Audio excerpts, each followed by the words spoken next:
First ever factory outlet మన Mukunda jewellers ఫిబ్రవరి 14న సుచిత్రాలో గొప్ప ప్రారంభం. VA 2 to 12%, zero making charges పై ఫ్లాట్ 20% ఆఫ్. ఆఫర్స్ అన్ని బ్రాంచెస్ కి వర్తిస్తుంది.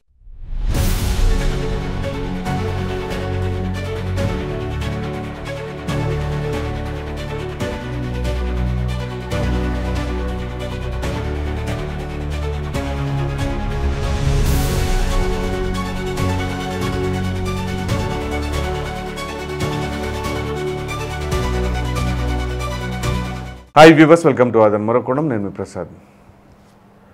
పవన్ని చూసి జగన్ చాలా నేర్చుకోవాలి.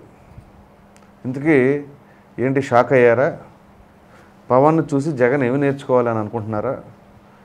ఈ వీడియో మొత్తం మీకు క్లారిటీ ఇస్తుంది. దానికంటే ముందుగా పవన్ని చూసి జగన్ నేర్చుకోవాలా, జగన్ చూసి పవన్ నేర్చుకోవాలా అనే మీ అభిప్రాయాన్ని అయితే కామెంట్ సెక్షన్లో తప్పకుండా తెలియచేయండి. ఇక విషయంలోకి వచ్చినట్లయితే జనసేన అధినేత పవన్ కళ్యాణ్ ఆయన నిన్న తన పార్టీ కార్యాలయంలో తన ఎమ్మెల్యేలతో చర్చలు జరిపారు. ఈ సమావేశంలో ప్రధానమైన ఎజెండా ఏంటి అని అంటే, ఈ రోజు నుంచి అసెంబ్లీ సమావేశాలు అంటే బడ్జెట్ అసెంబ్లీ సమావేశాలు ప్రారంభం కానున్నాయి. ఈ నేపథ్యంలో ఎమ్మెల్యేలకు పలు సూచనలు చేయడం జరిగింది. ఆ సూచనలో ప్రధానమైన అంశం ఏంటి అని అంటే, ఇప్పటివరకు అసెంబ్లీ సమావేశాలు అంటే కూటమి అధికారంలోకి వచ్చిన తర్వాత ఇప్పటివరకు జరిగిన అసెంబ్లీ సమావేశాలు వేరు, ఈ బడ్జెట్ అసెంబ్లీ సమావేశాలు వేరు. ఎందుకనంటే, ఏదైతే జగన్మోహన్ రెడ్డి గారు ఓటమి చెందిన తర్వాత ఇక అసెంబ్లీకి రావాలి అని తను నిర్ణయించుకున్నారు. ఈ నేపథ్యంలో అసెంబ్లీకి వైసీపీ ఎమ్మెల్యేలు వస్తున్నారు. సో అందు గురించి పవన్ కళ్యాణ్ గారు కొంచెం ఈ సమావేశాలు కొన్ని సూచనలు చేయడం జరిగింది. ఆ ఎమ్మెల్యేలు ఏంటి అంటే, వైసీపీ ఎమ్మెల్యేలు అసెంబ్లీకి వస్తున్నారు, వచ్చిన తర్వాత వాళ్ళ భాష, ఆ మాట్లాడే తీరు ప్రత్యేకంగా చెప్పుకోనక్కర్లేదు కదా, గత 5 ఏళ్లలో అందరూ చూశారు కదా. సో అందు గురించి రెచ్చగొట్టేతనంగా కొన్ని వ్యాఖ్యలు చేస్తారు. కానీ మీరు ఎక్కడా రెచ్చిపోకుండా, ఏ విధమైన అటువంటి భాషా పదజాలం వాడకుండా ఓర్పు సహనంతో ఉంటూ వాళ్ళకి విమర్శల పరంగా వాళ్ళు ఏదైతే చేసినా కానీ దానికి తగినట్లుగానే సమాధానం చెప్పాలి. ఈ సమాధానం చెప్పాలి అంటే ఏం చేయాలి? ప్రతి ఒక్కరికి ఆయా శాఖల పైన పట్టు సాధించాలి. ఆ పట్టు సాధించాలి అంటే, ఇప్పుడు ఈ యొక్క 21 మంది ఎమ్మెల్యేల్లో మొట్టమొదటిసారి అసెంబ్లీకి వెళ్ళిన వారు చాలామంది ఉన్నారు జనసేన పార్టీకి సంబంధించి. అంతెందుకు, ఆ పార్టీ అధ్యక్షులు పవన్ కళ్యాణ్ గారు కూడా మొట్టమొదటిసారే అసెంబ్లీకి అటెండ్ అవ్వడం జరుగుతుంది. సరే, ఈ నేపథ్యంలో ఏం చేయాలి? ఖచ్చితంగా దానిపైన అవగాహన పెంచుకోవాలనే ఉద్దేశం మీదే పవన్ కళ్యాణ్ గారు అధికారంలోకి వచ్చినప్పటి నుంచి కూడా ఆ యొక్క శాఖలపైన కావచ్చు, పరిపాలనా తీరుపైన కావచ్చు, ప్రతి శాఖ పైన పట్టు సాధించాలి అని చెప్పేసి ఆయన చాలా క్షుణ్ణంగా పరిశీలిస్తూ అవగాహన పెంచుకుంటూ తన షూటింగ్లు సైతం ప్రక్కన పెట్టేశారు. సో ఇప్పుడు తన ఎమ్మెల్యేలకు కూడా ఇదే విధానాన్ని మీరు ఖచ్చితంగా ప్రతి శాఖ పైన కూడా పట్టు సంపాదించండి. ప్రధానంగా ఈ బడ్జెట్ సమావేశాల్లో ఏ శాఖకి ఎంత కేటాయింపులు, ఎన్ని అప్పులు ఉన్నాయి, ఎన్ని అవకతవకలు జరిగినాయి గత ప్రభుత్వ హయాంలో, ఇవన్నీ కూడా గణాంకాలను చెప్పాలి అంటే బాగా అవగాహన పెంచుకోవాలి అని చెబుతూనే, వీటికి మీకు అవసరమైతే మీ యొక్క సీనియర్ నాయకులు ఉన్నారు కదా, వాళ్ళ దగ్గర కొంచెం అవగాహన పెంచుకోండి. ప్రధానంగా నాదెండ్ల మనోహర్ గారు కావచ్చు, కొనతల రామకృష్ణ గారు కావచ్చు, అట్లాగే మండలి బుద్ధప్రసాద్ గారు కావచ్చు, వీళ్ళు చాలా సీనియర్ నాయకులు. సో అటువంటి వారితో కూర్చొని మీరు వారి దగ్గర నుంచి సూచనలు తీసుకొని ప్రతి ఒక్కరూ కూడా ఆ అసెంబ్లీ సమావేశాల్లో పాల్గొని మంచి పట్టున్న వ్యక్తిలాగా మాట్లాడాలి, అవగాహన పెంచుకొని అని చెప్పి సూచనలు చేశారు. అట్లాగే ఆ భాష మాత్రం ఎక్కడా కూడా మీరు టెంప్ట్ అయిపోయి ఎలా పడితే అలా పదజాలాలు వాడకుండా చాలా జాగ్రత్తగా మాట్లాడాలి అని చెప్పేసి అన్నారు. ఇప్పుడు అసలు విషయానికి వద్దాం. ఏదైతే జగన్మోహన్ రెడ్డి గారు పవన్ కళ్యాణ్ గారిని చూసి ఏమి నేర్చుకోవాలి అంటే చాలామంది వైసీపీ నాయకులు అంటే వైసీపీ కార్యకర్తలు కావచ్చు కొంత బాధపడతారు. ఎందుకంటే పవన్ కళ్యాణ్ గారిని మొన్నటిదాకా హేళన చేశారు. అసలు ఆయనకేముంది, ఆ పార్టీకి రికగ్నైజేషన్ లేదు, అట్లాగే ఒక ఎమ్మెల్యే కూడా లేడు, అది ఇదని చెప్పేసి. మరి అప్పుడు జగన్మోహన్ రెడ్డి గారికి ఎంతమంది ఎమ్మెల్యేలు ఉన్నారు? 151 ఉన్నారు. పవన్ కళ్యాణ్ గారికి ఎంతమంది ఎమ్మెల్యేలు ఉన్నారు? ఒక్కరుంటే ఆ ఒక్కరిని కాస్త జారేలాగా చేశారు, అది వేరే విషయం. సో పవన్ కళ్యాణ్ గారికి ఆ టైంలో 0. మరి ఈ యొక్క కాలం గడుస్తున్న కొద్ది ఏం జరిగింది? 151 కాస్త 11 అయినాయి, 0 కాస్త 21 అయింది. సో ఇక్కడ ఎవరిని చూసి ఎవరు నేర్చుకోవాలి? అఫ్కోర్స్ ఇక్కడ అనొచ్చు కూటమి, మరలా అక్కడ సింగిల్గా వచ్చారా కూటమిలో వచ్చారా అవన్నీ ఎవరు చూడరు కదా. ఎవరు ఎన్ని స్థానాలు గెలిచారు అనేది మాత్రమే చూస్తారు. సో ఈ తరుణంలో ఏంటి, ఆయనేమో సూపర్ హిట్ నుంచి డిజాస్టర్కి వెళ్ళారు జగన్మోహన్ రెడ్డి గారు, పవన్ కళ్యాణ్ గారేమో డిజాస్టర్ నుంచి బ్లాక్ బస్టర్కి వెళ్ళారు. ఎంత డిఫరెన్స్ ఉంది? అయితే ఇక్కడ కొన్ని కీలకమైన అంశాలు, అసలు ఈ డిజాస్టర్ అవడానికి ఇక్కడ బ్లాక్ బస్టర్ అవడానికి గల కారణాలు ఏంటి అనేది కూడా పరిశీలించాలి. ఇదే జగన్మోహన్ రెడ్డి గారు 2019 అధికారంలోకి వచ్చిన తర్వాత ఈ ఎమ్మెల్యేలతో ఈ విధంగా సమావేశాలు నిర్వహించి అసలు ఏమి మాట్లాడాలి, అక్కడ ఎలా మాట్లాడాలి అని చెప్పారా? చెప్పలా. అసలు కనీసం ఆ యొక్క అసెంబ్లీ సమావేశాలన్నీ ప్రజలందరూ కూడా గమనిస్తున్నారు అన్న ఆలోచన అన్న ఉందా? లేదు. కానీ వాళ్ళ హావభావాలు, అసలు అక్కడ భాషా పదజాలాలు, హేళనలు ఒకటే రెండా ఎన్ని చెప్పాల్సి వస్తే, చంద్రబాబు నాయుడు గారు అంత సుదీర్ఘ అనుభవం ఉన్న రాజకీయ నాయకులు కదా, ఎన్నడూ లేని విధంగా అసెంబ్లీలో ఆయన పైన కావచ్చు, ఆయన ఎమ్మెల్యేల పైన కావచ్చు, అసలు ప్రధానంగా భాషా పదజాలం. అఫ్కోర్స్ దానికి ముందు కూడా అంటే 14 నుంచి 19 మధ్యలో కూడా ఒకరిద్దరు తెలుగుదేశం పార్టీ ఎమ్మెల్యేలు మాట్లాడారు. సో ఆ ఎమ్మెల్యేలు మాట్లాడిన దానివల్ల కూడా తెలుగుదేశం పార్టీకి అప్పట్లో డ్యామేజ్ జరిగింది. సో అప్పుడు మాట్లాడింది ఒకరిద్దరు ఎమ్మెల్యేలు తెలుగుదేశం పార్టీలో 14 నుంచి 19 మధ్యలో.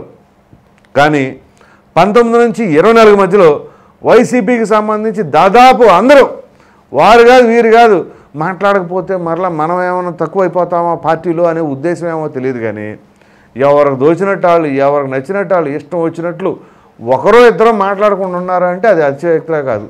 అట్లాంటి పరిస్థితి అంటే దాదాపుగా అందరూ మాట్లాడడమే సరిపోయింది. సో తీరా కట్ చేస్తే ఏమైంది, వాళ్ళు మాట్లాడే భాషా పదజాలం ప్రజలు ఎంత క్షుణ్ణంగా గమనించారు. సో అందు గురించే కదా ఏ ఒక్క ఎమ్మెల్యేని కూడా దాదాపుగా 5-6 జిల్లాల్లో అసలు కనపడకుండా చేశారు. అలా ఉంది.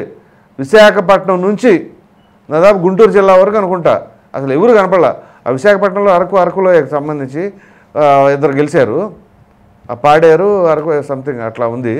ఇక ఆ తర్వాత east west Krishna Guntur single అంటే సింగిల్ సీట్ కూడా దొరకలేదు ఉమ్మడి జిల్లాల్లో. అంటే మరి దీన్ని బట్టి దానికల్లా కారణం ఏంటి, ఆ ఎమ్మెల్యేలు ఆ భాషా పదజాలం. మరి జగన్మోహన్ రెడ్డి గారు సాక్షాత్తు ముఖ్యమంత్రి, ఆయన నాయకుడు, ఆయన అసెంబ్లీలో ఉండి కూడా ఏం చేశారు, ఆయన నవ్వుకుంటూ ఉండారు వీళ్ళు మాట్లాడే మాటలకి. అది కొడాల నాని కావచ్చు, రోజా కావచ్చు, అఫ్కోర్స్ వంశీ ఇటు నుంచి అటు మైగ్రేట్ అయిన క్యాండిడేట్ అనుకోండి, అంబటి రాంబాబు కావచ్చు, అలాగే బొగ్గన రాజేంద్రనాథ్ రెడ్డి కావచ్చు, వీళ్ళందరూ ఏంటి అంటే ఎదుటి వాళ్ళని అవమానం అవహేళన చేయడానికి తప్ప నిజంగా ప్రజలకు ఉపయోగపడేలాగా ఎక్కడేం మాట్లాడుకున్నారు. పోనీ మాట్లాడటానికి మాత్రం ఏముందిలే, ఇటు తీసుకొస్తే 3 రాజ్యాల ప్రతిపాదన, అటు చూస్తేనేమో అప్పులకు సంబంధించిన వ్యవహారం, ఇవి తప్ప ఇక డెవలప్మెంట్కి ఇదిగో ఈ డెవలప్మెంట్ చేసాం అది ఇది ఏం లేదు కదా.